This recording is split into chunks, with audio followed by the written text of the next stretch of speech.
Hello everyone, hope you all are doing well and fine. दोस्तों, in this series of Easy Tricks to Remember, we are going to complete Polity Lakshmikant chapter wise with the help of active recall method. और देखो दोस्तों, इस series के अंदर हम question bank के help से ना सारे टॉपिक्स लक्ष्मीकांत के सारे चैप्टर कंप्लीट कर रहे हैं, एक भी टॉपिक नहीं छोड़ रहे हैं। ठीक है, आप इसे चेक कर लेना।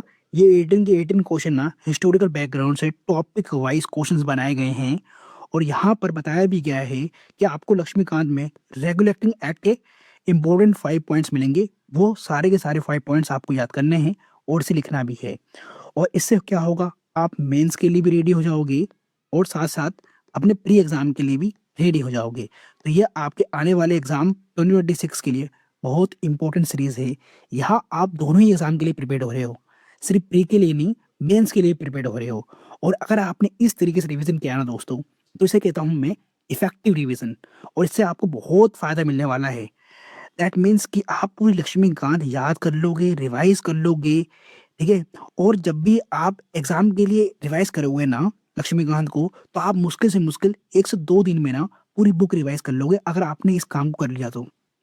जो मैं आपसे टास्क करवा रहा हूँ ना यहाँ पर, अगर आपने ये कर लिया ना और ये वीडियो देख लेना एक बार, तो फिर आप लक्ष्मीकांत को 1 से 2 दिन में ना पूरी बुक रिवाइज कर लोगे। ठीक है, जितने भी चैप्टर है ना, 70 चैप्टर्स हैं लक्ष्मीकांत के इंपॉर्टेंट, ये सारे ही कंप्लीट कर लोगे 1 से 2 दिन के अंदर। और अगर आपने ये कर लिया दोस्तों, तो बताओ आप मेंस के लिए क्वालिफाई होगे नहीं होगे? आप मुझे खुद बता दो, आपका कॉन्फिडेंस लेवल इंक्रीज होगा या नहीं होगा? बिल्कुल होगा दोस्तों। ठीक है, तो इस सीरीज के अंदर आपको बहुत ज़्यादा बेनिफिट मिलने वाले हैं। और इस सीरीज को ना दोस्तों, ओल्ड लक्ष्मीकांत की सीरीज को ना मैं इजी ट्रिक्स टू रिमेंबर के साथ ना लिंक करके पढ़ा रहा हूँ आपको। जहाँ पर मैंने आपको निमोनिक्स के हेल्प से पूरी लक्ष्मीकांत याद करवाई थी ना, इसको मैं लिंक कर दे रहा हूँ ताकि आप दोनों ही सीरीज का एक ही जगह बेनिफिट जो है ले सको। जैसे कि हमने लास्ट वीडियो के अंदर हिस्टोरिकल बैकग्राउंड चैप्टर, ठीक है, salient feature of constitution, making of the constitution को कंप्लीट कर चुके हैं। अब करने वाले हैं हम प्रेम्बल को और यूनियन एंड इट्स टेरिटरी को। ऐसे ही हम चैप्टर वाइज सारे लक्ष्मीकांत के चैप्टर कंप्लीट करेंगे। फंडामेंटल राइट्स को भी कंप्लीट करेंगे। ठीक है, फंडामेंटल राइट्स आपका बहुत इंपॉर्टेंट चैप्टर है एग्जाम के लिए, तो इसके लिए 66 क्वेश्चंस आपको यहीं पे प्रैक्टिस करने को मिलेगा। ठीक है, उसके बाद DPSP, fundamental duties, amendment of the constitution, basic structure, ये सारे ही चैप्टर कंप्लीट करेंगे दोस्तों। 70 चैप्टर्स हैं, सारे के सारे चैप्टर कंप्लीट करते हैं। ठीक है, जैसे कि आज हम प्रेम्बल कंप्लीट करेंगे, तो प्रेम्बल का मैंने आपको पॉलिटी नोट्स के अंदर प्रोवाइड कर रखा है कि प्रेम्बल को कैसे याद करना है आपको। ठीक है, तो सब कुछ सारे चैप्टर मैंने यहाँ पर आपको प्रोवाइड कर रखा है। ठीक है, basic structure, parliamentary system, union and स्टेटरी, citizenship, judiciary, DPSP, parliament committees, parliament पूरा चैप्टर। देखो, पार्लियामेंट पूरा चैप्टर रिवाइज करवाया है, याद करवाया है मैंने आपको इस सीरीज के अंदर। ठीक है, तो इस पॉलिटी नोट से आप पूरा लक्ष्मीकांत जो है ना याद कर लेते हो और इसे एक्टिव रिकॉल के मेथड से आप पूरा रिवाइज कर लोगे। ठीक है, और याद भी करोगे और साथ साथ दोस्तों आप मेंस के लिए भी रेडी हो जाओगे। ठीक है, तो ये यार ये वाली वीडियोस भी देख लेना मेरी लक्ष्मीकांत की। और यहाँ पर मैंने इजी ट्रिक्स के साथ मॉडर्न हिस्ट्री भी रिवाइज करवाई है, याद करवाई है। एंशियंट हिस्ट्री भी ऐसे ही रिवाइज करवाया है, याद करवाया है आपके आने वाले एग्जाम 2026 के लिए। तो इन वीडियोस को भी देख लेना। मैंने लास्ट 35 ईयर्स के पॉलिटी के क्वेश्चंस भी करवा दिए हैं आपके, पीवाईक्यूज सारे।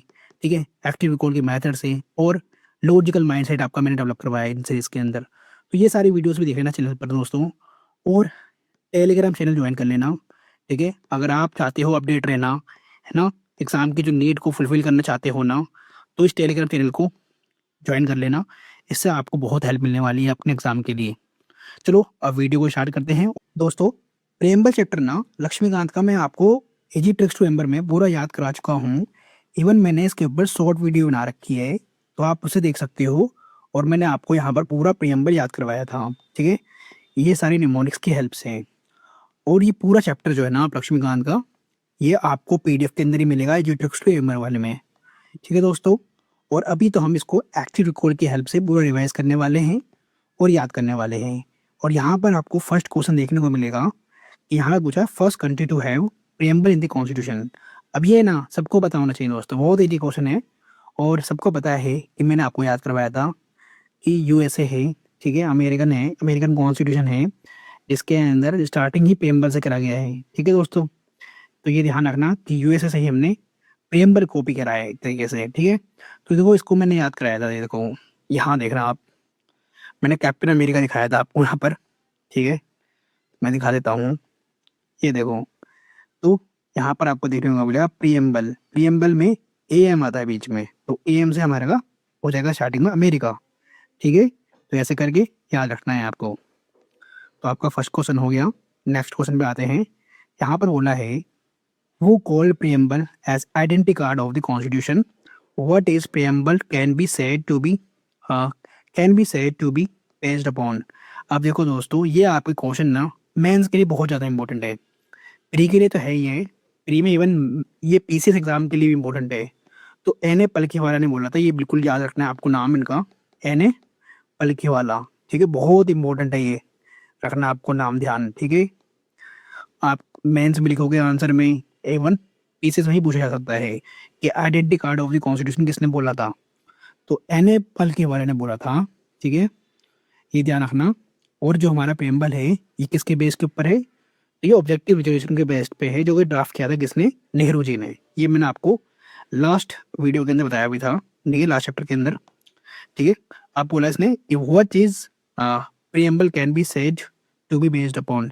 तो भैया हम प्रियम्बल में क्या बोल सकते हैं कि किसके ऊपर ये बेस्ड है, तो ये ऑब्जेक्टिव रिजोल्यूशन के ऊपर बेस्ड है। तो ये मैंने आपको बताया ना, ऑब्जेक्टिव रिजोल्यूशन के ऊपर, हाँ, रिजोल्यूशन के ऊपर बेस्ड है। कौन लिखाए थे, नेहरू जी लिखाया था, जवाहरलाल नेहरू जी, ठीक है। ध्यान रखना, डेट भी याद रखना, मैंने आपको डेट ही बताई थी। देखो जरा इधर की तरफ, मैंने आपको बताया था, ठीक है। तो डेट भी आपको याद रखना है, ठीक है।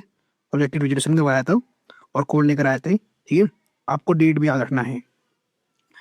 तो और एक बात और ध्यान रखना, एन ए बल्कि वाला कौन है। तो भैया मैं आपको बता रहा था कि कौन से असेंबली के अंदर सबसे ज़्यादा आईएनसी के ही मेंबर्स देखने को मिलेंगे, और वो भी लॉयर थे, ठीक है, लॉयर थे, वकील थे सारे, ठीक है। तो ये ध्यान रखना, ठीक है।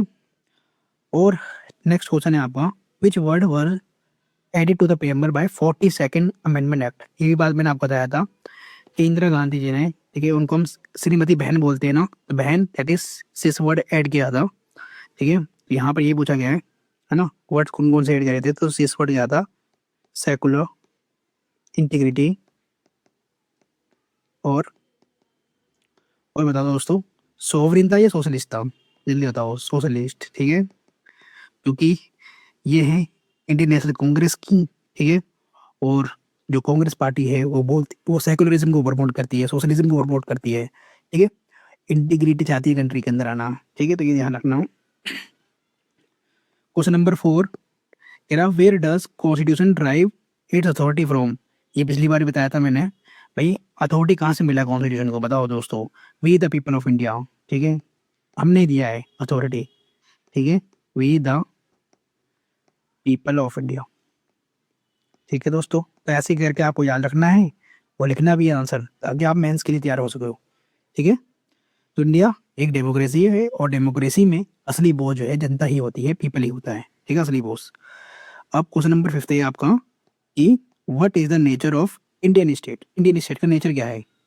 तो भैया इंडियन स्टेट का नेचर अभी आपने पढ़ा था, ट्रिपल एस डी आर है, ठीक है। ट्रिपल एस डी आर, जब मैं आपको प्रेम याद करने की बात कर रहा था ना, तो उसके अंदर मैंने रखा था निमोनिक कि हम हैं सोशलिस्ट, सॉवरिन और सेकुलर, डेमोक्रेटिक और रिपब्लिकन, ठीक है। तो बिल्कुल याद रखना, triple S D R. Question number 6 यहाँ पे बोला है, what are the objectives of the constitution. Constitution के क्या ऑब्जेक्टिव है, इसके 4 पॉइंट्स है दो, ठीक है। कॉन्स्टिट्यूशन के क्या ऑब्जेक्टिव है और इसके 4 पॉइंट दे दो, बिल्कुल इंपॉर्टेंट है आपके मेंस के लिए, ये मेंस के लिए बहुत इंपॉर्टेंट है, ठीक है। तो यहाँ पर आपको ऑब्जेक्टिव देना है कि ऑब्जेक्टिव क्या है। तो भैया देखना, यहाँ पर मैंने आपको याद करवाया था JLEF से, ठीक है, JLFEF से, कि हम जस्टिस देंगे। जस्टिस भी हम 3 प्रकार के देते हैं, बताओ कौन कौन से देते हैं, है ना। और दैट मीन्स की जस्टिस, लिबर्टी, क्वालिटी और फर्टेनिटी, ये सारे ऑब्जेक्टिव हैं कॉन्स्टिट्यूशन के, ठीक है। ये प्रेम्बल में ही मिलेंगे आपको सारे वर्ड्स, ठीक है। तो कोर्ट से जस्टिस मिलेगा आपको, ठीक है, और लिबर्टी, ये सब आज़ादी मिलेगा आपको, ठीक है।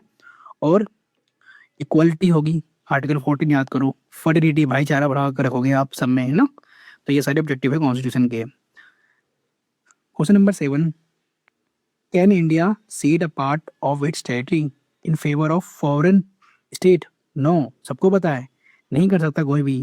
जो है सॉरी, इंडिया लिखा हुआ है यहाँ पर, स्टेट ही लिखा हुआ है, इंडिया लिखा हुआ है।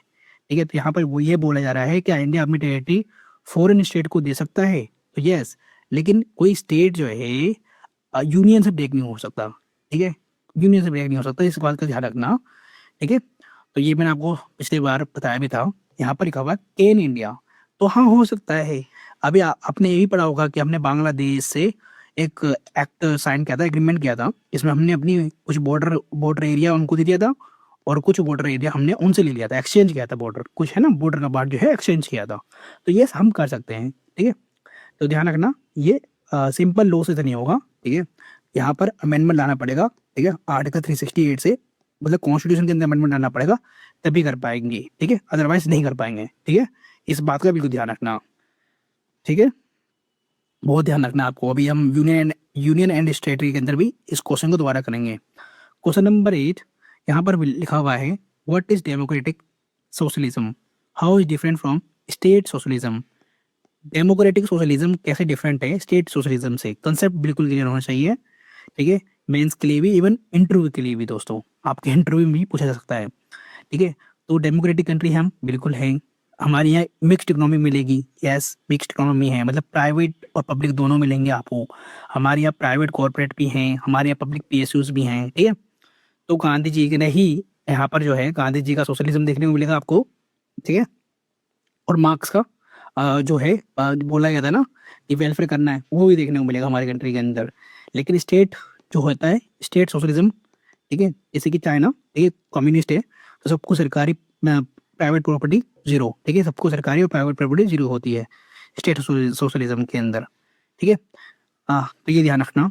ठीक है, तो हमारे यहाँ आपको सब कुछ मिलेगा डेमोक्रेटिक सोशलिज्म के अंदर, प्राइवेट भी मिलेंगे। ठीक है, प्राइवेट लोग भी बिजनेस कर रहे हैं, और पब्लिक पब्लिक मतलब गवर्नमेंट कंपनीज भी हैं। ठीक है, तो डेमोक्रेटिक सोशलिज्म है, दैट मीन्स कि हमारे यहाँ गांधीज्म भी मिलेगा और मार्क्सिज्म भी मिलेगा, दोनों मिलेगा, पब्लिक प्राइवेट दोनों ही साथ रहेंगे। ठीक है, लेकिन स्टेट सोशलिज्म ऐसा नहीं होता जैसे चाइना, ठीक है, जैसे रसिया, है ना, तो ध्यान रखना। क्वेश्चन नंबर 9, यहाँ पर बोला है 4 डिवाइसेस बता दो डायरेक्ट डेमोक्रेसी के, उनके बीच में डिफरेंस भी बता दो। तो ये आपके लक्ष्मीकांत ने बिल्कुल लिखा हुआ है और वहाँ बता भी रखा है, मैंने आपको याद भी कराया था। ठीक है, कि इसको PIRI से याद कर लो। ठीक है, या तो इसको ऐसे याद कर लो RIP, ठीक है, रिप RIP, ठीक है, RIP, ठीक है, इसको दे दो, आई को दे दो। ठीक है, RIP, ठीक है, आई को दे दो, ऐसे करके याद कर सकते थे आप इसको। ठीक है, तो या फिर इसको ऐसे याद कर लो कि सॉरी, आर को दे दो, यहाँ पर मैंने आई ले दिया, आर को दे दो। ठीक है, आर को दे दो। तो क्या कौन कौन सा आपको यहाँ पर डिवाइस देखने को मिलेंगे डायरेक्ट डायरेक्ट डेमोक्रेसी के दोस्तों? तो आपको पता है कि हम रेफरेंडम करा सकते हैं। ठीक है, डायरेक्ट डेमोक्रेसी के अंदर हम रेफरेंडम करा सकते हैं। तो रेफरेंडम में क्या होता है? रेफरेंडम में लोगों से पूछी जाती है हाँ या नहीं, कि कोई भी काम कर रहे हैं तो उसमें यस और नो पूछा जाता है, इस काम को करें या ना करें। ठीक है, बिल्कुल ध्यान रखना रेफरेंडम। फिर आई से यहाँ पर क्या है दोस्तों, यहाँ से इनिशिएटिव है, आई से इनिशिएटिव है, आई से क्या है, इनिशिएटिव है। तो इनिशिएटिव में क्या होता है, जनता खुद लॉ का प्रपोज देती है। ठीक है, खुद इनिशिएट करती है। ठीक है, तो पब्लिक खुद यहाँ पर, हाँ पीपल लिख सकते हो, पब्लिक मत लिखो, पीपल लिखो यहाँ पर, पीपल खुद इनिशिएट करती है। ठीक है, इनिशिएट करती है, बोलती भी है इस पे मुझे लॉ चाहिए, ऐसा होना चाहिए। ठीक है, तो इनिशिएट करना इसको कहते हैं। फिर आर से है यहाँ पर रिकॉल। रिकॉल मतलब, एक सेकेंड, चलो यहाँ पे ले देता हूँ रिकॉल। रिकॉल का मतलब दोस्तों, एक काम पसंद नहीं आया तो नेता को बीच में ही वापस बुला लो। ठीक है, हटा दो उसको। जैसे कि मुझे कोई नेता पसंद नहीं है तो उसको रिकॉल कर लो, वापस बुला लो।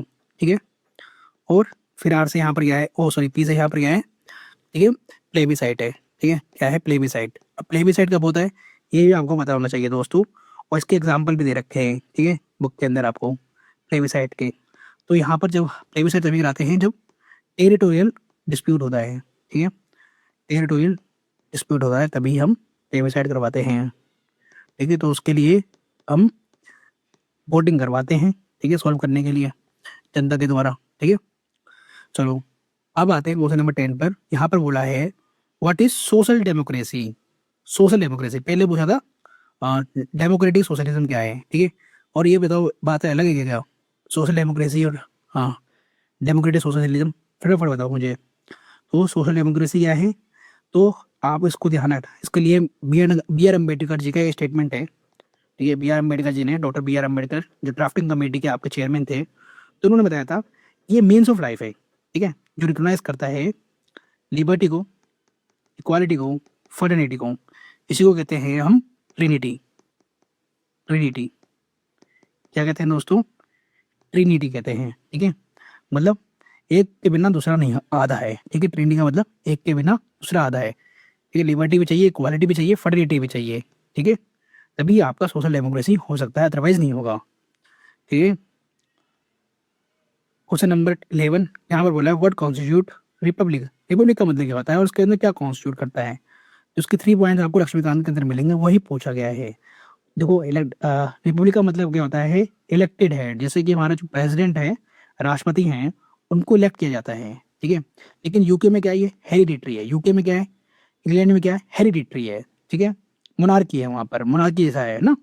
तो हमारे यहाँ ऐसा नहीं है, हमारे यहाँ जो है रिपब्लिक पोस्ट है। हमारे यहाँ इंडिया के अंदर ये प्रेसिडेंट वाला जो पोस्ट है, ठीक है, क्राउन वाला जो पोस्ट है, वो प्रेसिडेंट के द्वारा, वो प्रेसिडेंट होते हैं वो, जैसे इनके क्राउन होते हैं, हमारे यहाँ प्रेसिडेंट होते हैं, ठीक है। और ये हमारा पोस्ट रिपब्लिक है, ठीक है। इलेक्टेड हेड है, क्या है? इलेक्टेड हेड, ठीक है। इनका इलेक्शन होता है, चाहे इनडायरेक्टली हो, ठीक है, हेरिडेटरी नहीं है, ठीक है। तो इसके अंदर क्या क्या मतलब कॉन्स्टिट्यूट करता है, ये भी ध्यान रखना है आपको कि पहली बात तो elected head, first point. Second point ये है कि भैया पॉलिटिकल सोवरेनिटी, मतलब पावर लोगों के हाथ में होती है, ठीक है। पॉलिटिकल सोवरेनिटी, ठीक है, लोगों के हाथ में होती पावर। और थर्ड पॉइंट आपको लेना है नो प्रिविलेज्ड क्लास। ऐसा नहीं है कि भैया अभी जो प्रेसिडेंट है उन्हीं की फैमिली से ही हम नेक्स्ट टाइम उन्हीं को प्रेसिडेंट बनाएंगे, ऐसा कुछ नहीं है। तो कोई प्रिविलेज नहीं देते हम, कोई भी बन सकता है, ठीक है, प्रेसिडेंट। आप भी बन सकते हो, मैं भी बन सकता हूँ, कोई भी बन सकता है, ठीक है। तो वीआईपी कल्चर को हमने यहाँ पर एक्सेप्ट किया है। क्वेश्चन नंबर 12 यहाँ पर बोला है what does constitution and vision political equality. तो भैया बता दो उसका कि what does constitution and vision political equality. तो पॉलिटिकल इक्वालिटी के अंदर क्या आता है, ये पूछा गया है। तो आंसर ध्यान रखना दोस्तों, पॉलिटिकल इक्वालिटी क्या है? दैट मीन्स कि इलेक्ट्रोल रोल्स में हम कोई भी डिस्क्रिमिनेशन नहीं करेंगे, ठीक है। आपका वोटर आईडी कार्ड बनता है ना, तो आपसे आपका धर्म भी पूछा जाता है, सब कुछ पूछा जाता है, लेकिन डिस्क्रिमिनेशन नहीं होता, ठीक है। जो भी 18 है, 18+ है, ठीक है, उन सबका वोटर लिस्ट में नाम होगा, अगर वो इंडियन सिटीजन है तो, ठीक है। तो इलेक्ट्रोल रोल्स पे ना ना आपका रिलीजन देखा जाएगा, ठीक है, ना आपकी रेस देखी जाएगी, ना तो आपकी कास्ट देखी जाएगी, ठीक है। तो इनके बेस पे के ऊपर कोई भी डिस्क्रिमिनेशन आपके साथ कोई नहीं कर सकता, कोई डिस्क्रिमिनेशन नहीं हो सकता, ठीक है, ध्यान रखना। तो ये है आपका क्या दोस्तों? पॉलिटिकल इक्वालिटी है, ठीक है। तो इलेक्टोरल रोल के अंदर नाम होगा तभी आप इलेक्शन मिल सकते हो, क्योंकि ये मैंडेटरी होता है। और हमारे यहाँ एडल्ट फ्रेंचाइज बेस है, मतलब 18 और 18+ वालों को सबको हमने वोटिंग राइट दे रखा है, किसी को भी डिस्क्रिमिनेट नहीं कर रखा, ठीक है। बस एज होनी चाहिए, एज क्राइटेरिया है डिस्क्रिमिनेशन का। अगर 17 साल का कोई स्टूडेंट है तो जरूरी नहीं है कि उसको वोटिंग राइट होगी, ठीक है। मतलब यहाँ पर 18 होना बहुत जरूरी है, ध्यान रखना। अडल्ट फ्रेंचाइज में ये बात है कि ये 18 और 18+ वाले होने चाहिए, ठीक है। तो इस बात का ध्यान रखना। और ये आर्टिकल भी ध्यान रखो दोस्तों कि भैया एडल्ट फ्रेंचाइज की बात कौन करता है, एडल्ट फ्रेंचाइज की बात कौन करता है, ये भी आपको ध्यान रखना है ना। यूनिवर्सल एडल्ट फ्रेंचाइज की बात कौन करता है? आर्टिकल 326 करता है, ठीक है, बिल्कुल याद रखना है आर्टिकल आपको। और पॉलिटिकल इक्वालिटी की बात कौन करता है? जो इलेक्टोरल रोल की बात करता है, ये आर्टिकल इसी वाला ही होगा, 325, इससे पहले वाला, ठीक है दोस्तों, तो याद रखना है इसको। क्वेश्चन नंबर 13 क्या है? यहाँ पर बोला है what is Saul of the Indian constitution. इसका 2 डिफरेंट मतलब दिए गए हैं, ठीक है। अम्बेडकर जी ने दिया है और अदर्स ने भी दिया है, ये आपकी पॉलिटी की बुक के अंदर लिखा हुआ है, ठीक है। तो इसने बोला Saul of the Indian constitution इसे बोला गया है, ठीक है। तो देखो अम्बेडकर जी ने बोला आर्टिकल 32 को कि ये साउल है, ठीक है, आत्मा है कॉन्स्टिट्यूशन की। क्यों?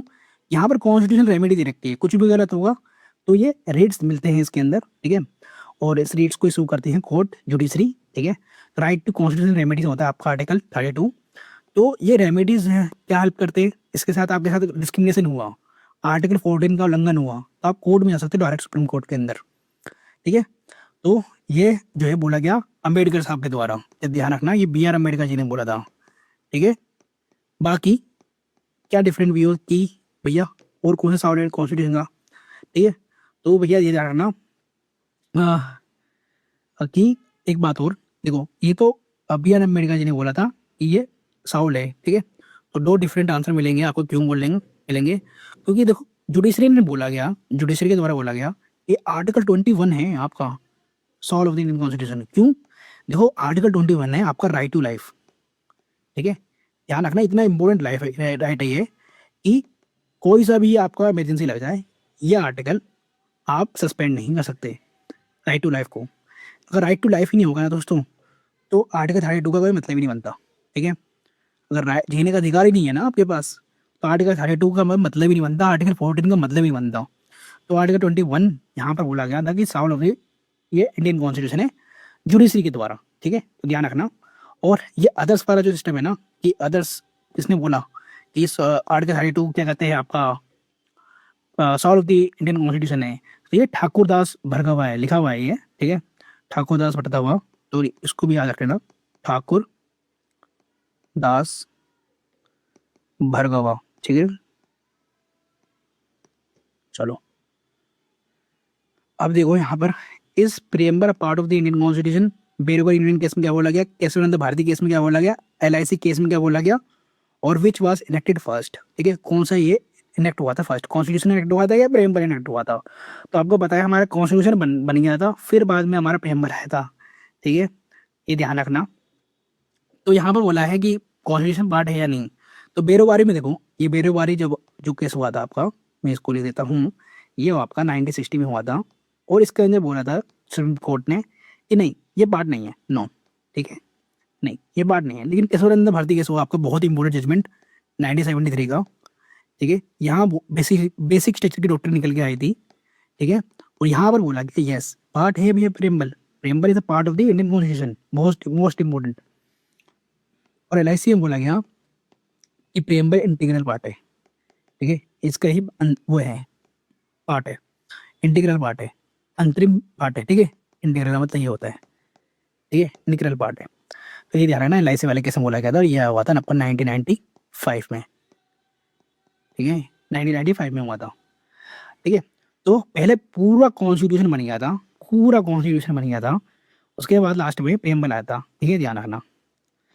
अब लास्ट क्वेश्चन हमारा यहाँ पर बोला है इस प्रियम्बल जस्टिसाइबल। ठीक है, और जस्टिसाइबल है तो does it act a limitation upon powers of legislative. ठीक है, ये लेजिस्लेचर, नो दोस्तों। ठीक है, प्रियम्बल मतलब आपका नॉन जस्टिसाइबल है। ठीक है, तो इसको लिख दो कि नॉन जस्टिसाइबल है। ठीक है, नॉन जस्टिसाइबल है, क्यों है दोस्तों। अब देखो वो बहुत ज़्यादा ब्रूडा टर्म यूज़ करे गए हैं प्रियम्बल के अंदर। ठीक है, सेकुलर सोशलिज्म बहुत ज़्यादा, अब सोशलिज्म प्रमोट करने की बात हुई है प्रियम्बल में। अब कोई गरीब है, ठीक है, जिसके पास पैसा भी नहीं है खाने को, वो कोर्ट पहुंच जाएगा, कहेगा भाई मैं गरीब क्यों हूँ, बताओ मेरे पे खाने क्यों नहीं है, मेरे पे कपड़े क्यों नहीं है, मेरे पास घर रहने के लिए क्यों नहीं है, बाकी के पास क्यों है, इक्वालिटी कहाँ है। तो ठीक है, तो प्रेमबल के नाम से केस ठोक देगा सरकार के ऊपर। ठीक है, तो इसलिए ये नॉन जस्टिसाइबल है। DPS भी ऐसी है। ठीक है, ध्यान रखना। तो इसका आपको ध्यान रखना है।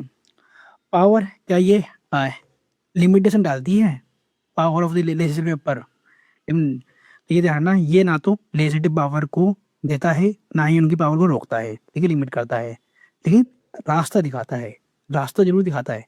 ठीक है, ना ही रोकता है उन्हें, ठीक है, ना ही तो उनको लिमिट करता है। ठीक है, और ना ही उनको पावर देता है,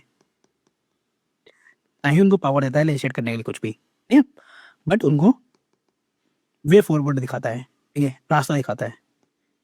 ठीक है, कि उनको क्या करना चाहिए। ठीक है दोस्तों, क्या करना चाहिए। ठीक है, ये रास्ता दिखाता है। तो हमारा प्रीएम्बल भी कंप्लीट हो गया, और आपने पूरा रिवाइज कर लिया, इसे याद भी कर लिया, और आप मेंस के लिए यहीं पे रेडी हो गए दोस्तों, मेंस के लिए यहीं पे रेडी हो गए। ठीक है, अब मेंस के लिए कोई सा भी क्वेश्चन आएगा, अब आपका कंसेप्चुअल क्लैरिटी है बिल्कुल पूरे चैप्टर की, और इंटरव्यू के लिए भी आप बिल्कुल तैयार हो अब। ठीक है दोस्तों, chapter 5 union and it's territory. तो इसमें टोटल नंबर ऑफ क्वेश्चंस 14 है, तो इससे आपको पूरा चैप्टर रिवाइज हो जाएगा और याद भी हो जाएगा। तो चलो क्वेश्चन नंबर 1 देखते हैं। यहाँ पर बोला है ट्रू और फॉल्स, ठीक है, कि country is described as union while constitution is federal in nature. कह रहा क्यों, ऐसा क्यों, और ये सही है या गलत, ये बताना है कि कंट्री को डिस्क्राइब करा गया है कि वो यूनियन है, ठीक है।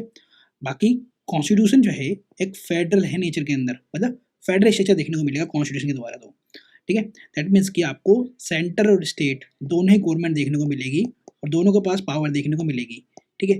बट कॉन्स्टिट्यूशन को, मतलब कंट्री को ऐसे आप देखोगे तो यूनियन है पूरा, ठीक है। 28 स्टेट्स का पूरा यूनियन है और कोई भी स्टेट जो है इस यूनियन से बाहर निकल नहीं सकता, ठीक है, इसको डिस्ट्रक्ट नहीं कर सकता। तो ये बात क्या सच है या गलत, पहले बात तो ये पूछा गया है, और ऐसा है तो क्यों, यही बोला गया है। तो आपको एक्चुअली रिकॉल करना है कि आपने लक्ष्मीकांत के अंदर ये पढ़ा या नहीं पढ़ा, और ये भी ध्यान रखना है यूनियन ऑफ स्टेट्स जो बोला गया है हमारे आर्टिकल 1 में बोला गया है, आर्टिकल 1 ही बोलता है कि भैया इंडिया इज़ अ यूनियन, ठीक है। बिल्कुल ये आर्टिकल तो हर बच्चे को याद होगा दोस्तों कि यूनियन ऑफ स्टेट्स है, ठीक है। लेकिन हमारा जो कॉन्स्टिट्यूशन है उसके अंदर आपको जितने प्रोविजन देखने को मिलेंगे वो फेडरल देखने को मिलेंगे, ठीक है। तो ये ध्यान रखना कि भैया हमारा जो इंडिया है ना कोई एग्रीमेंट का नतीजा नहीं है, जैसे यूएसए है, ठीक है। यूएसए एग्रीमेंट का नतीजा है, हमारे यहाँ नहीं है, ठीक है।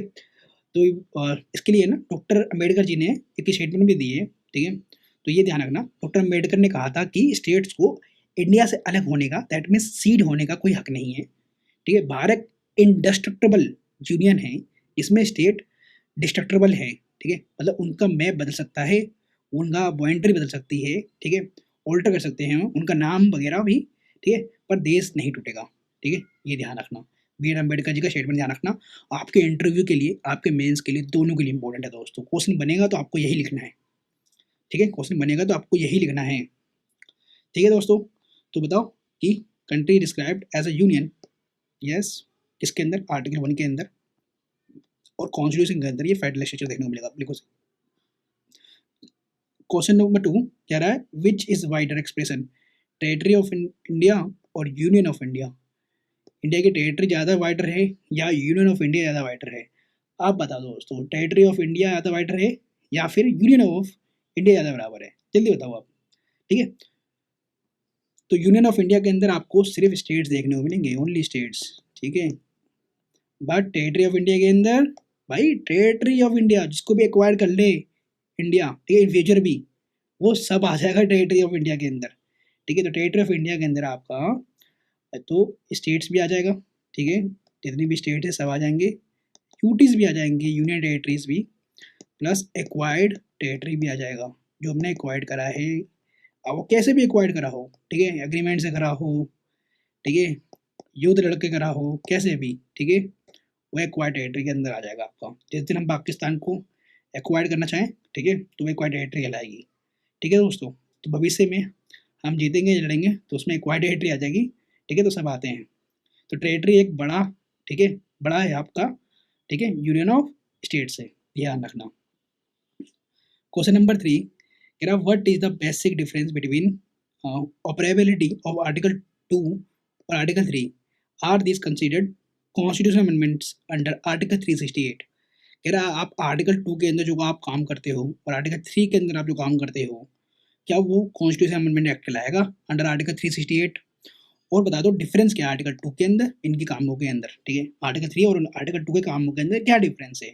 तो आर्टिकल 2 के अंदर हम करते क्या है, न्यू स्टेट्स को एडमिट करना होता है जो इंडिया का पार्ट नहीं होते हैं, ठीक है, जो इंडिया का पार्ट नहीं होते हैं। आर्टिकल 2 की प्रोबेबिलिटी ये है कि न्यू स्टेट को हम यहाँ पर जोड़ते हैं, न्यू स्टेट जो कि इंडिया का पार्ट नहीं थे पहले, ठीक है, जो इंडिया का पार्ट नहीं थे, ठीक है, उनको जोड़ा जाता है यहाँ पर। जैसे कि आपको एग्जाम्पल के लिए यहाँ पर डाल के रखना है सिक्किम, सिक्किम का एग्जाम्पल दे रखा है कि हमने सिक्किम को कैसे अपने अंडर में लिया था, ठीक है, बुक के अंदर दे रखा है आपको। तो ध्यान रखना एग्जाम्पल के लिए, जैसे सिक्किम, ठीक है, तो ये इंडिया का पार्ट नहीं था, बाद में इंडिया का पार्ट बन गया था। और आर्टिकल 3 में एग्जिस्टिंग स्टेट्स, आर्टिकल 3 में जो हमारे एग्जिस्टिंग स्टेट्स हैं उनकी हम बाउंड्री को अल्टर कर सकते हैं, उनका नाम चेंज कर सकते हैं, ठीक है, उनको 2 स्टेट में ब्रेक कर सकते हैं, ध्यान रखना, जैसे आंध्र प्रदेश को तेलंगाना बनाया, ठीक है, ऐसे करके आंध्र प्रदेश को मतलब ब्रेक करके तेलंगाना बनाया, ठीक है, यूपी को ब्रेक करके उत्तराखंड एक्सिट करा, ऐसे करके, है ना। तो एग्जिस्टिंग स्टेट्स की बाउंड्री नाम या फिर उनका एरिया बदलने का जो है काम कर सकते हैं। दैट मीन्स कि इंटरनल सेटिंग करना, ठीक है, घर के इंटरनल सेटिंग को बदलना आर्टिकल 3 का काम होता है। और आर्टिकल 2 न्यू स्टेट्स को जो इंडिया का पार्ट नहीं होते। अब इसमें बोला कि is it part of article 368 that is constitution amendment act? No, constitution में खासकर ये बात बोली गई है कि नहीं, ये सिंपल मेजोरिटी से हम कर सकते हैं, ठीक है, और सिंपल मेजोरिटी से जो काम होता है वो आर्टिकल 368 के अंदर नहीं होता, ठीक है, ध्यान रखना, सिंपल मेजोरिटी से कर सकते हैं, ठीक है। चलो क्वेश्चन नंबर 4 यहाँ पर बोला है a bill seeking changes in the state area और boundary has to get whose approval, ठीक है। तो इसके 2 पॉइंट देखने को मिलेंगे आपको लक्ष्मीकांत में। Is consent of state required? तो जैसे कि अभी हमने जम्मू और कश्मीर के लिए जो है उसका एरिया जो हमने जो है या फिर बाउंड्री हमने उसको चेंज करना चाहा, तो बताओ किसका अप्रूवल हमें जरूरत पड़ी थी उस टाइम पे, ठीक है, कौन से पोस्ट के हमारे इंडिया के अंदर, ठीक है, पावरफुल पोस्ट है उसकी जो अप्रूवल की जरूरत पड़ी थी, और क्या स्टेट का जो कंसेंट है वो मैंडेटरी है या नहीं, ठीक है, जल्दी बताओ। तो ये आपका मतलब समझ सकते हो कंटेम्प्रेरी क्वेश्चन भी है, ठीक है, बन गया है ये। तो ध्यान रखना अप्रूवल किसकी जरूरत पड़ती है? प्रेसिडेंट के रिकमेंडेशन की जरूरत पड़ती है, प्रेसिडेंट ऑफ इंडिया की, बहुत इंपॉर्टेंट है, ठीक है, इनके रिकमेंडेशन चाहिए होती है, ठीक है, रिकमेंडेशन चाहिए होती है। यहाँ पर जरूरी है कोई भी बिल को इंट्रोड्यूस करने के लिए रिकमेंडेशन ऑफ प्रेसिडेंट, ठीक है। और स्टेट का consent that is state ledger का कॉन्सेंट चाहिए या नहीं चाहिए? तो ध्यान रखना प्रेसिडेंट स्टेट लेजर का जो है बिल भेजते हैं उनके व्यूज़ को लेने के लिए कि आपका क्या व्यूज़ है, कर दिया जाए इस काम को, ठीक है, आपका क्या व्यूज़ है, कर दिया जाए, ठीक है, लेकिन उनका कंसेंट कंसेंट मैंडेटरी नहीं होता। भेजते जरूर है प्रेसिडेंट, लेकिन मैंडेटरी है नहीं होता, उनका कंसेंट मैंडेटरी नहीं होता, कंसेंट मैंडेटरी नहीं होता, ठीक है, वो हाँ बोले या ना बोले, इस काम को अगर प्रेसिडेंट चाहेंगे दैट मीन्स कि पार्लियामेंट चाहेगी तो वो करेगी, ठीक है, तो पार्लियामेंट के व्यूज़ को इग्नोर कर सकती है, ठीक है दोस्तों। तो यहाँ पर पावरफुल कौन है? यूनियन है, आपकी स्टेट। क्वेश्चन नंबर 5 कह रहा are laws for creating new states और alter existing states amendment under article 368? यही तो बात बोला गया था, पहले भी यही तो करा है कि अगर हम कोई भी क्रिएट करेंगे न्यू स्टेट्स को, ठीक है, और ऑल्टर करेंगे एग्जिस्टिंग स्टेट्स को, क्या वो अमेंडमेंट कहलाएगा आर्टिकल 368 के अंदर? तो यही बात तो भी हमने करा क्वेश्चन, ठीक है। तो ध्यान रखना आर्टिकल 4 में ये कहता है, आर्टिकल 4 हमारा आर्टिकल 4 ये कहता है कि आर्टिकल 2 के अंदर और आर्टिकल 3 के अंदर, ठीक है, जो लॉज हैं, ठीक है, ऑपरेबिलिटी आर्टिकल 2 और 3 की, ठीक है, तो वो कॉन्स्टिट्यूशन अमेंडमेंट एक्ट नहीं कहलाएंगे अंडर आर्टिकल 368, ध्यान रखना। सिंपल मेजोरिटी से इस काम करा जा सकता है, और जो चीज़ सिंपल मेजोरिटी से करा जा सकता है वो कॉन्स्टिट्यूशन अमेंडमेंट एक्ट नहीं होगा, ठीक है जी। क्वेश्चन नंबर 6 यहाँ पर बोला गया है how can Indian territory be ceded to a foreign state, what is the procedure for the settlement of the boundary dispute? जैसे कि रिसेंट में देखे हुए तो अपने बांग्लादेश के साथ ये काम करा है, ठीक है, ज़मीन को देना और वर्सेस मतलब लेना भी इवन, ठीक है, तो ये आराम से फ्रेंडली समझौते के तहत हो सकता है इस काम को, लेकिन इसके लिए आपको एक केस देखने को मिलेगा, कौन सा? बेरुबारी केस, ठीक है, जो अभी हम बता रहे थे, ठीक है, बेरुबारी केस। तो कहाँ गया, चलो कोई बात नहीं। बेरुबारी केस ऑफ 1960 क्या कहता है दोस्तों? बेरुबारी यूनियन केस ये कहता है कि सुप्रीम ने कहा कि अगर इंडिया की अपनी ज़मीन किसी फॉरेन स्टेट को दे रहे हैं तो आर्टिकल 368 के तहत ये अमेंडमेंट चाहिए, अमेंडमेंट चाहिए, ठीक है। दैट मीन्स कि अगर हम किसी फॉरेन स्टेट को देंगे कोई बाउंड्री अपनी, ठीक है, फॉरेन स्टेट को देंगे तो ये अमेंडमेंट कहलाएगा आर्टिकल 368, ठीक है, कहलाएगा। और इसके लिए ही अमेंडमेंट आया था फिर नाइन्थ अमेंडमेंट एक्ट आया था उसके बाद, ठीक है दोस्तों। तो ये बुक के अंदर आपको दी भी रखा है। तो बाउंड्री डिस्प्यूट को सॉल्व कर सकते हैं, ठीक है, और सिर्फ बॉर्डर सेटलमेंट करने के लिए अमेंडमेंट नहीं चाहिए, ध्यान रखना। एक बात और कि बाउंड्री डिस्प्यूट के लिए ये ध्यान रखना, अगर सीड करेंगे तो हमें आर्टिकल 368 के अंदर ये करना पड़ेगा, ठीक है, अमेंडमेंट, लेकिन बाइनरी डिस्प्यूट के लिए, बाइनरी डिस्प्यूट, क्योंकि बाइनरी डिस्प्यूट है, कीवर्ड का बिल्कुल ध्यान रखना, बाइनरी डिस्प्यूट है, तो ऐसे में जो है करने के लिए अमेंडमेंट नहीं चाहिए, ठीक है। ये एग्जीक्यूटिव एक्शन से हो सकता है, एग्जीक्यूटिव एक्शन से हो सकता है, ठीक है, एग्जीक्यूटिव एक्शन। इसके लिए कोई कुछ नहीं चाहिए आपको बिल वगैरह, ये सिर्फ एग्जीक्यूटिव एक्शन से हो सकता है, ठीक है दोस्तों। तो मैं इसको यहाँ पर ही देता हूँ, एग्जीक्यूटिव एक्शन।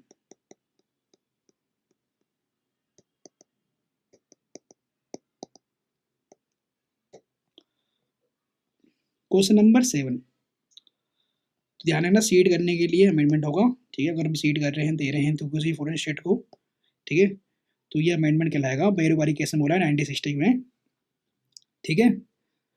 और बाइनरी डिस्प्यूट कर रहे हैं तो एग्जीक्यूटिव एक्शन से। अब यहाँ पर बोला है क्वेश्चन नंबर 7 में, what were part ABCD states of Indian union, what constituted part D, part D states. तो पार्ट डी के अंदर क्या आता है, तो 1950 के अंदर ये कैटेगराइज कराया गया था, आपको पता होना चाहिए, बुक के अंदर दे रखा है। तो ए के अंदर क्या था, तो जो गवर्नर प्रोविंसेस थे, ठीक है, ब्रिटिश इंडिया के टाइम पे गवर्नर के जो प्रोविंसेस थे,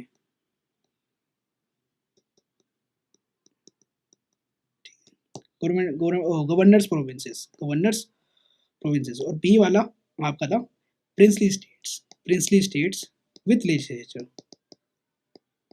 प्रिंसली स्टेट थे लेकिन उनके पास लेजिस्लेचर भी था, तो उसको हमने पार्ट डी के अंदर कैटेगराइज कर दिया। सी के अंदर चीफ कमिश्नर प्रोविंसेस, मतलब यहाँ पर चीफ कमिश्नर होते थे, ठीक है, चीफ कमिश्नर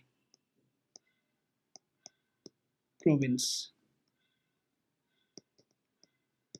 और डी के अंदर क्या आएगा दोस्तों, तो इसके अंदर ध्यान रखना सिर्फ अंडमान, जैसे कि हमारे पास आइलैंड्स हैं, ठीक है, आइलैंड्स हैं, तो जैसे कि अंडमान निकोबार आइलैंड है, आइलैंड है,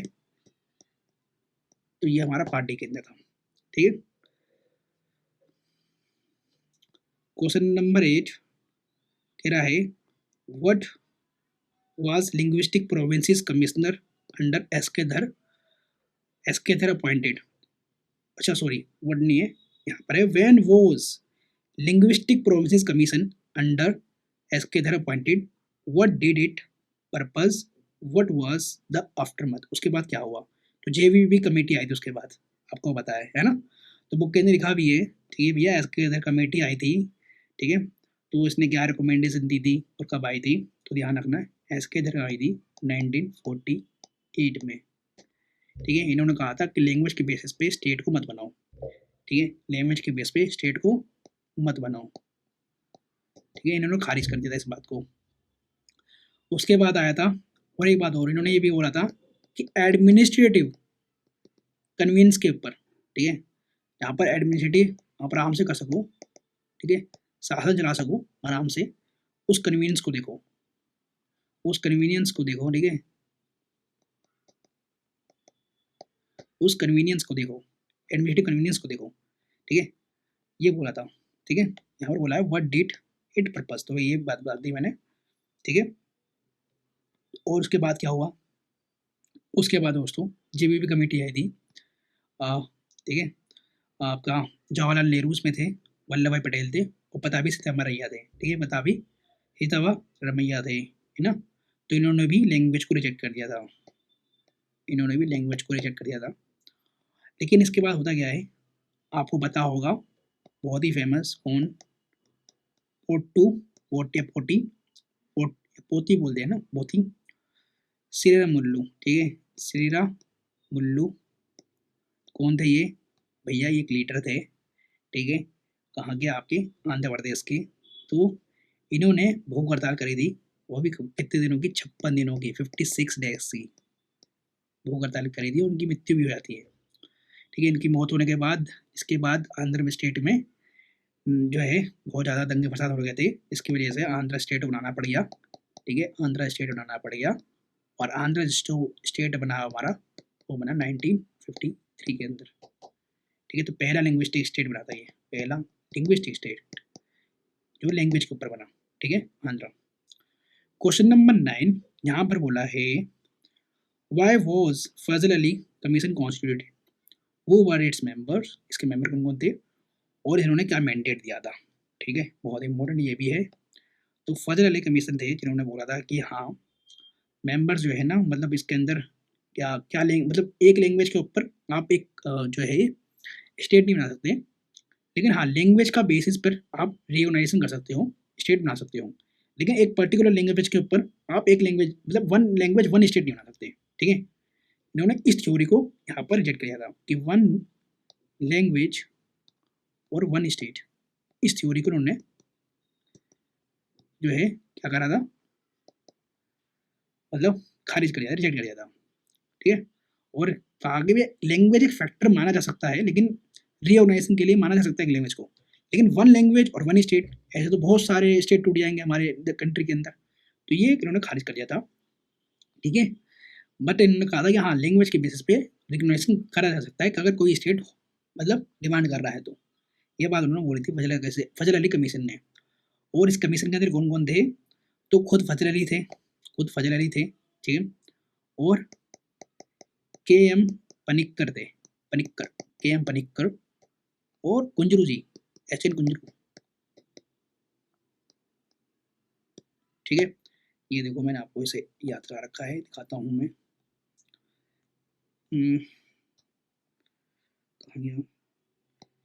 यूनियन एंड स्टेटरी, ये देखो दोस्तों फजल अली, ठीक है, यहाँ पर मैंने आपको बता रखा है कब कौन सी कमीशन आई थी, और इसके अंदर कौन थे, पनिक्कर जी, फजल अली और कुंजरू जी, ठीक है दोस्तों। आगे बढ़ते हैं, क्वेश्चन नंबर 10 कह रहा है how many states and union territory did India have on 1 नवंबर 1956। तो भैया एक्ट आया था, रियूनाइजेशन वाला एक्ट आया था, तो उसने बोला कितने स्टेट और यूटी थे उस टाइम पे।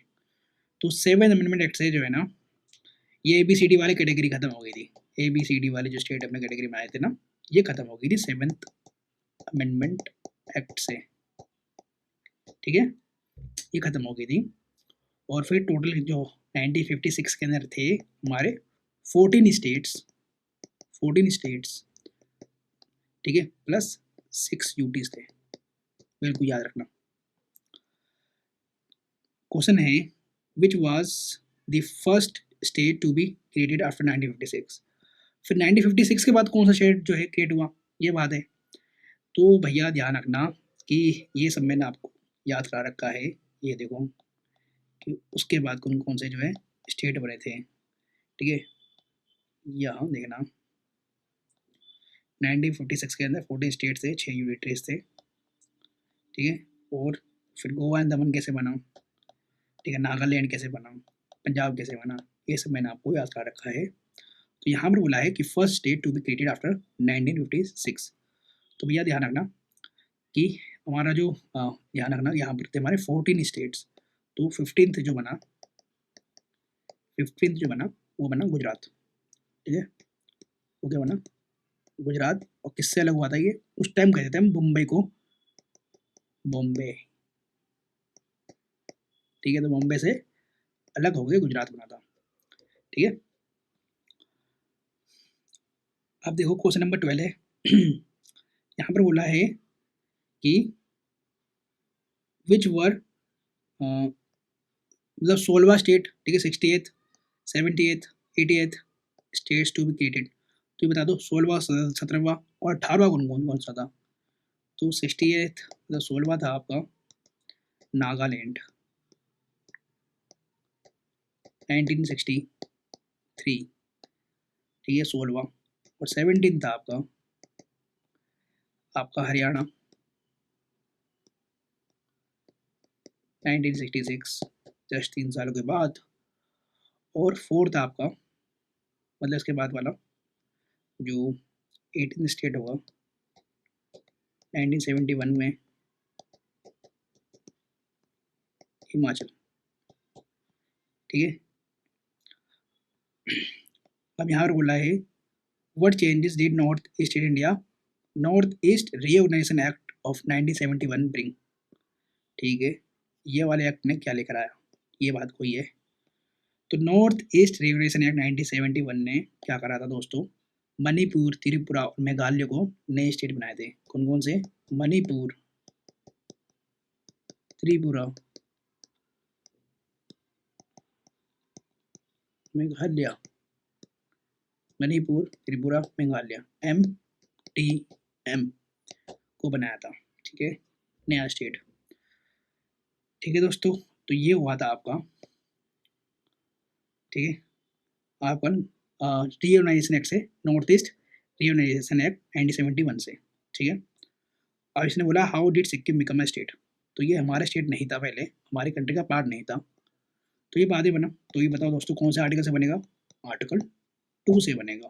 ठीक है, और कब बना था ये? 1974 से लेके 75 का बोल सकते हो, उस टाइम आया था हमारा 35th अमेंडमेंट एक्ट। ठीक है, अमेंडमेंट से पहले इसको बनाया गया था एसोसिएट स्टेट, फिर क्या हुआ था? एसोसिएट स्टेट बना, फिर 36th अमेंडमेंट आया। ठीक है, ये बुक में लिखा हुआ आपके लक्ष्मीकांत के अंदर लिखा हुआ, पूरी स्टोरी लिखी हुई है। फिर इसको फुल स्टेट बना दिया गया, बुक के अंदर लिखा हुआ आपके। तो ये हमारा 22वां स्टेट बन गया था। ठीक है दोस्तों, और इसी के साथ हमारा पूरा ये चैप्टर भी कंप्लीट हो गया, यूनियन एंड इट्स टेरिटरी। तो कुछ मैं आपको रिविजन करा देता हूँ।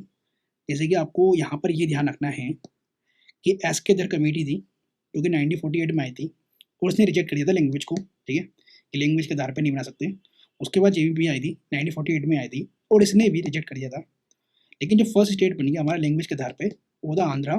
ठीक है, आंध्रा स्टेट था। ठीक है, फर्स्ट लिंग्विस्टिक स्टेट 1953 में बन गया था। और कौन थे वो जिन्होंने बनवा, जिनके भूगर्तार से बना था पोटू सिरमल्लू। ठीक है, और फजल अली कमेटी थी जिसने रिकमेंड किया था कि लैंग्वेज के आधार पे स्टेट को रिकग्निशन करा जा सकता है। ठीक है, लेकिन one state one language one state के ऊपर उन्होंने रिजेक्ट कर दिया था। 1956 के अंदर एक्ट आया। कौन सा एक्ट आया दोस्तों? 7th थल्ला for reason. ठीक है, धोनी थल्ला फॉर रीजन 1956 में एक्ट आया। इसने ABCD स्टेट वाली क्राइटेरिया को खत्म कर दिया। ठीक है, और हमारे यहाँ 14 स्टेट्स बने। ठीक है, और 6 यूटीज बन गए। ठीक है, ध्यान रखना 1956 में। ठीक है, रीऑर्गेनाइजेशन एक्ट आया था। ठीक है दोस्तों, अब हम कर देंगे चैप्टर नंबर 6 सिटीजनशिप, फिर fundamental rights. So total number of question हमारा है इस चैप्टर के अंदर 20 है। तो ये 20 के 20 क्वेश्चन जो है आपको पूरा सिटीजनशिप चैप्टर जो है ना रिवाइज करा देंगे और याद भी करा देंगे। और यहाँ पर आप मेंस के लिए भी, दोनों के लिए तैयार हो जाओगे। ठीक है, प्री और मेंस दोनों के लिए। तो चलो स्टार्ट करते हैं। क्वेश्चन नंबर 1 है यहाँ पर। यहाँ बोला है who are enemy aliens, what right do they not enjoy versus friendly aliens. ठीक है, तो कहने का मतलब ये है, एक तो एनिमी एलियंस बता दो कि ये कौन है। ठीक है, क्या बोला गया है इसे, और क्या राइट जो है ना इनके पास नहीं होते हैं और फ्रेंडली एलियंस के पास होते हैं। इनके बीच में आपको डिफरेंस बताने हैं आपको। तो सबसे पहले बताओ दोस्तों, एनिमी एलियंस हम किन्हें बोलेंगे? एनिमी मतलब दुश्मन, एलियंस का मतलब जो सिटीजन नहीं है, एलियंस मतलब जो उनको, जो हमारे यहाँ के है नहीं। ठीक है, तो वो लोग जो देश से मतलब देश के बाहर हैं। ठीक है, और इंडिया से वॉर है उनकी। ठीक है, जो युद्ध चल रही है जिससे, ठीक है, वो हमारे एनिमी एलियंस कहलाएंगे। ठीक है, तो जैसे कि अगर लद्दाख का लैंड जो है हमारा स्टेट ऑफ चल रहा था चाइना से, तो उस टाइम पे अगर वॉर कंटिन्यू होती तो चाइना के जो सिटीजन होते हैं वो हमारे लिए क्या होते हैं? एनिमी एलियंस होते हैं। और पाकिस्तान से हमारा भी ऑपरेशन सिंदूर चल रहा था। ठीक है, तो ऑपरेशन सिंदूर के अंदर पाकिस्तान वाले लोग क्या होंगे? हमारे लिए एनिमी एलियंस होंगे। ठीक है, तो इनको क्या राइट नहीं मिलेगा दोस्तों? आप बता दो कि भैया इनको तो मतलब अरेस्ट करा जा सकता है, डिटेन करा जाता है अगर ये हमारी कंट्री में होते हैं तो। ठीक है, तो इन लोगों को हमारा आर्टिकल 22 का जो है राइट नहीं मिलेगा, जो फंडामेंटल राइट है। ठीक है, तो एनिमी एलियंस को आर्टिकल 22 के अंदर जो है ना अरेस्ट और डिटेंशन से बचने का हक नहीं है। ठीक है, नहीं मिलता, जबकि बाकी सिटीजन को मिलता है, इंडियन सिटीजन को मिलता है, इवन फ्रेंडली एलियंस को भी मिल जाता है। ठीक है, जो सिटीजन नहीं है उनको भी मिल जाएगा। ठीक है, तो फ्रेंडली एलियंस कौन होते हैं? जो लोग दुश्मन देश नहीं है। ठीक है, उनको भी मिल जाएगा। तो लॉजिक ध्यान रखना, दुश्मन का बंदा है तो उसे अरेस्ट करके, ठीक है, पूछताछ तो करनी है, करनी ही पड़ेगी ना। तो इसलिए इनको स्पेशल राइट्स वगैरह नहीं मिलते आर्टिकल 22 के। और एक बात और ध्यान रखना, फंडामेंटल राइट्स हैं जो हम सिटीजन, जो हमारे इंडिया के सिटीजन नहीं होते ना, उनको नहीं देते हम, ठीक है। तो नॉन सिटीजन्स को नहीं देते। कौन कौन से, ये बिल्कुल याद रखना चाहिए आपको। 15 16, मतलब 15 के साथ 16 भी है, फिर 19 आएगा बीच में, फिर देखो यहाँ पर 9 है ना, तो ऐसे ही 29 और 30 है, ठीक है। तो ये सारे राइट्स जो है ना सिर्फ इंडियन सिटीजन को अवेलेबल है, ये सारे fundamental rights only Indian citizen को। जो सिटीजन ऑफ इंडिया हो वो ये राइट को ना इंजॉय कर सकते हैं, 15 16 19 29 30 को, ठीक है। ये सारे फंडामेंटल राइट्स। और नेक्स्ट क्वेश्चन भी शायद यही है, देखते क्या है। तो ये बोल रहा है which fundamental rights are denied to aliens, ये सारे, ठीक है। 15 16 29, 15 16 19 29 30, ठीक है। सिर्फ ओनली इंडियन सिटीजन के पास है ये, ठीक है। Question number 3, is a naturalised citizen eligible for the office of president India. जो नेचुरलाइजेशन प्रोसेस से सिटीजन बना है इंडिया का, क्या वो प्रेसिडेंट ऑफ इंडिया के लिए इलेक्शन लड़ सकता है, और क्या वो बन सकता है प्रेसिडेंट ऑफ इंडिया? तो हाँ, बिल्कुल बन सकता है, ठीक है। चाहे वो बर्थ से बना हो, ठीक है, बाय बर्थ उसका यहाँ पर बाय बर्थ मतलब उसका जन्म हुआ हमारी कंट्री के अंदर, तब भी उसको सिटीजनशिप मिल सकती है और वो प्रेसिडेंट बन सकता है, ठीक है। लेकिन ऐसा जो है ना यूएसए के अंदर नहीं है दोस्तों, ऐसा जो है ना यूएसए के अंदर नहीं है, यूएसए के अंदर ऐसा कुछ नहीं है। यूएसए के अंदर ये ध्यान रखना कि वहाँ पर citizen by birth he president बन सकता है, सिटीजन बाय बर्थ ही वहाँ पर प्रेसिडेंट बन सकता है, लेकिन इंडिया में ऐसा नहीं है, ठीक है। आगे क्वेश्चन नंबर 4, यहाँ बोला है does constitution deal with the problem of acquisition और loss of citizenship after its commencement, what is the remedy. तो बता रहा है कि भाई कॉन्स्टिट्यूशन के अंदर ऐसे कोई प्रोविजन है जो कि जो प्रॉब्लम है एक्विजिशन और लॉस वाली सिटीजनशिप की, ठीक है, तो इससे लड़ने के लिए या फिर इसे डील करने के लिए कुछ है क्या, और क्या रेमेडी है इसके लिए। तो constitution deals with letter citizenship remedy और नॉट, तो ध्यान रखना नहीं है, आंसर जो है वो क्या है, नहीं है, ठीक है। दैट मीन्स कॉन्स्टिट्यूशन सिर्फ उन लोगों की बात करता है जो जनवरी 26 1950, दैट मीन्स जिस दिन हम रिपब्लिक डे बनाते हैं 26 जनवरी, और इस दिन हमारा कॉन्स्टिट्यूशन जो है एनफोर्स हुआ था, जो इस दिन सिटीजन बन गए थे ना, ठीक है, सिर्फ इस दिन सिटीजन जो बन गए थे, सिर्फ उन्हीं को जो है रेमेडी मिलती है। यहाँ पर सबको नहीं बोलेगी, यहाँ पर देखो क्या बोला है, does constitution deal with the problem of acquisition loss of citizenship after its commencement, constitution के कमेंसमेंट के बाद, नो, ठीक है। जो इस दिन को बन गए थे उसकी उनको ही मिलेगी, उसके बाद नहीं, ठीक है, उसके बाद नहीं, इसके कमेंसमेंट के बाद नहीं, ठीक है, आफ्टर इट्स कमेंसमेंट की बात हो रही है, ठीक है दोस्तों। तो एक बात हो ध्यान रखना, आर्टिकल 11 क्या बात करता है, ये बात करता है कि पार्लियामेंट को पावर है कि वो लॉज बनाए, ठीक है। इसी वजह से जो है ना सिटीजनशिप अमेंडमेंट एक्ट लेकर आई थी पार्लियामेंट, ठीक है। सिटीजन के लॉस ऑफ सिटीजनशिप और एक्वायर के लिए उन्होंने सिटीजनशिप अमेंडमेंट एक्ट लेकर आई थी पार्लियामेंट, या सिटीजनशिप एक्ट बोल सकते हो, 1955 लेकर आई थी, जो कि डील करती है लॉस ऑफ सिटीजनशिप से और कैसे एक्वायर कर सकते हो सिटीजनशिप को, ठीक है। क्वेश्चन नंबर 5, यहाँ पर बोला है वो was a citizen of India at the commencement of constitution, ठीक है। जब हमारे कॉन्स्टिट्यूशन का मतलब कॉन्स्टिट्यूशन हमारा इन्फोर्स हो गया, तो बताओ कौन जो है सिटीजन कहलाएंगे इंडिया के, ठीक है, कौन थे। और ऐसे 4 पॉइंट्स रखे हैं आपके लक्ष्मीकांत में, तो बता दो।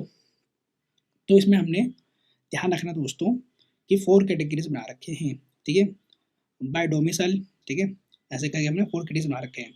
और आर्टिकल्स भी आपको याद रखने हैं, लगातार आर्टिकल है, आर्टिकल 5 6 7 8, 5 6 7 8, ठीक है, जो डील करते हैं कि कौन सिटीजन होगा, ठीक है, कमेंसमेंट के टाइम पे हमारा कॉन्स्टिट्यूशन कमेंसमेंट होता।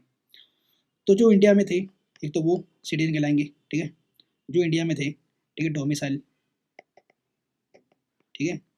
और दूसरा ऐसा है दोस्तों, जो पाकिस्तान से इंडिया आए थे, आ गए थे, मतलब इस डेट से पहले आ गए थे, ठीक है, जो इस डेट से 26 जनवरी 1950 से पहले आ गए थे, कमेंसमेंट होने से पहले आ गए थे, ठीक है, पाकिस्तान से, और माइग्रेटेड, दैट इज जो पाकिस्तान गए पर वापस आए, इंडिया आ गए, ठीक है, माइग्रेटेड। और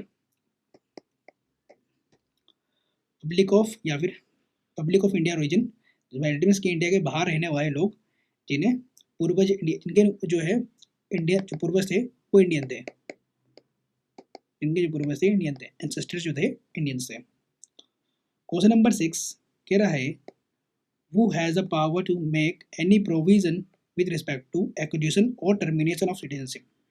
कह रहा है किस कंट्री के मतलब किस कंट्री बोल रहा हूँ, किसके पास जो है ना पावर है कि वो मेक करे provision with respect to acquisition और टर्मिनेशन ऑफ सिटीजनशिप। बताओ किसके पास पावर होगी, बताओ दोस्तों। सिंपल आंसर है पार्लियामेंट कुछ भी कर सकती है, ठीक है, पार्लियामेंट करेगी लॉ बनाने का काम। और पार्लियामेंट ने सिटीजनशिप अमेंडमेंट एक्ट भी लेकर आई है इसके लिए, ठीक है। तो सिटीजनशिप का पूरा जो है काम कौन कर सकती है, पार्लियामेंट कर सकती है। आगे क्वेश्चन नंबर 7 कह रहा व्हाट आर द 5 वेज, मैंने ये सारे याद करा रखे आपको, 5 ways what are the 5 ways citizenship act 1955 prescribe by which citizenship can be acquired. ये सब मैंने आपको याद कराया था, देखो दिखाता हूँ मैं आपको, ये देखो सिटीजनशिप वाले चैप्टर के अंदर, यहाँ देखना जरा दोस्तों, यूनियन एंड स्टेटरी सिटीजनशिप। तो यहाँ देखना दोस्तों, ये देखो एक्विजिशन ऑफ सिटीजनशिप तो कौन कर सकता है, बाय बर्थ कर सकते हैं, है ना। तो नेचुरल बर्थ के थ्रू आप जो है एक्वायर कर सकते हो सिटीजनशिप को, by birth, incorporation of territory, registration, descent और स्पेशल प्रोविजन जैसे असम कोड, ठीक है। तो ये भी ध्यान रखना है, ठीक है। और डेसेंट क्या होता है, मतलब खून का रिश्ता, पेरेंट्स जो उनके थे वो इंडियंस थे, कौन थे, इंडियंस थे, ठीक है।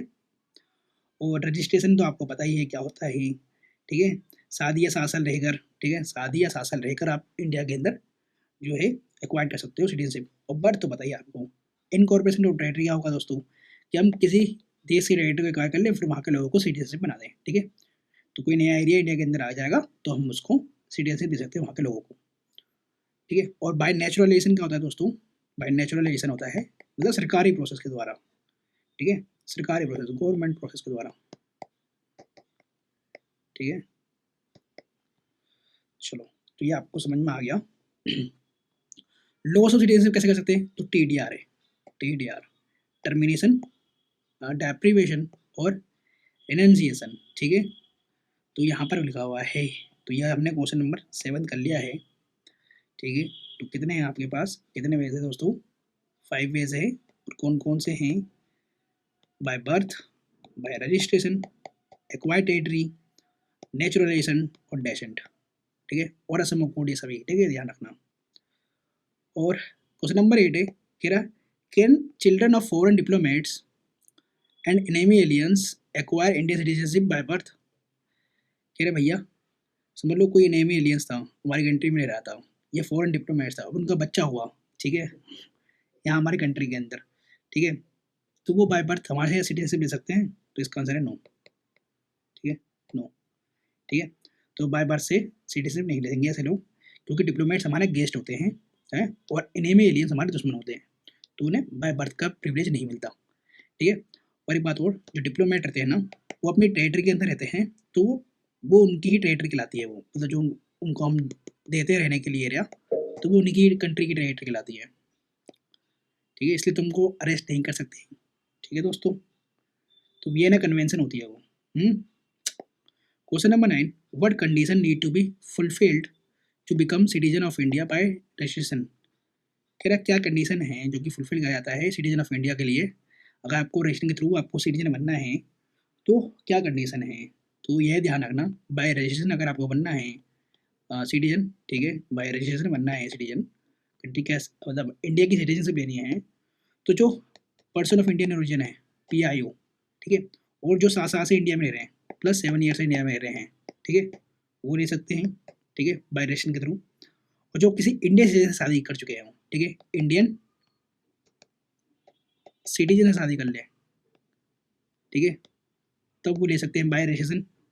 और इंडियन सिटीजन के माइनर, ठीक है, छोटे बच्चे, ठीक है, इंडियन सिटीजन के माइनर, ठीक है, माइनर चिल्ड्रंस, ठीक है, इंडियन सिटीजन के, जैसे कि बाहर पैदा हुए थे तो वो बाय रजिस्ट्रेशन यहाँ पर ले सकते हैं। अब यहाँ पर एक क्वेश्चन नंबर 10 कह रहा है वो is a person of Indian origin, that is PIO की यही बात कर रहा है। ये कह रहा है ये कौन होते हैं, तो जिसके पेरेंट्स, ग्रैंड पेरेंट्स या great great parents undivided India, keyword ध्यान रखना, अनडिवाइडेड इंडिया, ठीक है, अनडिवाइडेड इंडिया में पैदा हुए थे। ठीक है, इनके इनके या तो पेरेंट्स, ठीक है, या तो इनके ग्रैंडफादर, ठीक है, ग्रैंड पेरेंट्स कोई भी, ठीक है, अनडिवाइडेड इंडिया में इनका बर्थ हुआ था, तो वो पर्सन ऑफ इंडियन ओरिजिन कहलाएंगे। इनके पास सिटीजनशिप नहीं होती, लेकिन पर्सन ऑफ इंडियन ओरिजिन उन्हें हम दर्जा देते हैं। क्वेश्चन नंबर 11 यहाँ पर बोला है do people need to take an oath of allegiance before they registered as a citizen of India. कह रहा है क्या पीपल को ओथ लेनी पड़ती है एलिजियंस की before registered as a citizen of India? तो बताओ दोस्तों, ओथ ऑफ एलिजियंस लेनी पड़ती है? बिल्कुल लेनी पड़ेगी भैया। आप किसी और कंट्री के सिटीजन थे, हमारी कंट्री के बनना चाहते हो, तो हमारी कंडीशन में बनोगे ना, तो बाय रजिस्ट्रेशन और या तो नेचुरलाइजेशन प्रोसेस आप बन सकते हो। ठीक है, और दोनों में कसम खानी पड़ेगी आपको, ओथ ऑफ एलिजियंस लेनी पड़ेगी कि आप कोई धोखा वोखा नहीं दोगे, कोई क्राइम व्राइम नहीं करोगे इंडिया में। ठीक है, ठीक है, तो नए देश से जुड़ रहे हैं तो लॉयल रहना पड़ेगा। ठीक है, अदरवाइज सिटीजनशिप जा सकती है। क्वेश्चन नंबर 12 क्या what condition need to be fulfill to become citizen of India by naturalization? अब इसे बाय नेचुरलाइजेशन 5 पॉइंट्स गिवन है आपके लक्ष्मीकांत में। ठीक है, कह रहा है can India give unconditional citizenship to a person who has rendered distinguished service in Indian certain fields, in certain fields. ठीक है, मतलब हमारे लिए कुछ काम किया हो, अच्छा काम किया हो, सर्विस की हो हमारी कंट्री में रहकर, तो क्या हम ऐसे जनों को फेवर दे सकते हैं? बिल्कुल दे सकते हैं, है ना, बिल्कुल देंगे हम। ठीक है, हमारी ये साइंस पे कोई तरक्की लेकर आया है, टेक्नोलॉजी में तरक्की लेकर आया है, बिल्कुल देंगे, अनकंडीशनल सिटीजनशिप देंगे उसको हम। ठीक है, कोई कंडीशन नहीं रखेंगे हम उनको लिए।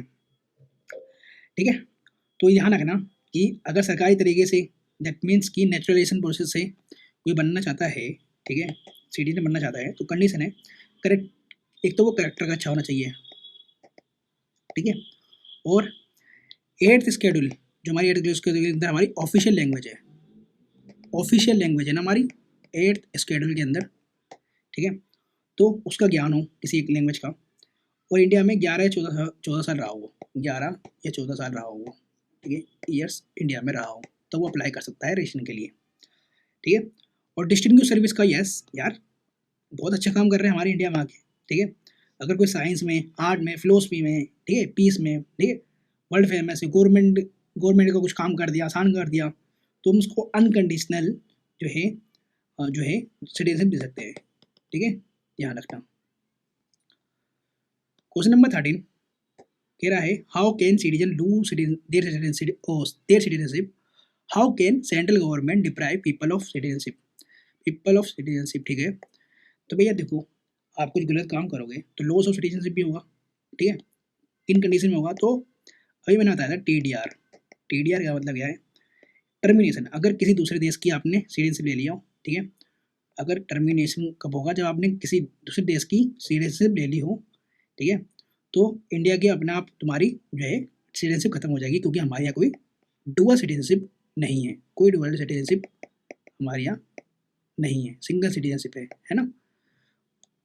और ये डी से यहाँ पर है डेप्राइवेशन। ठीक है, तो सरकार चाहे तो छीन सकती है, डिप्राइव कर सकती है आपको। कब करेगी?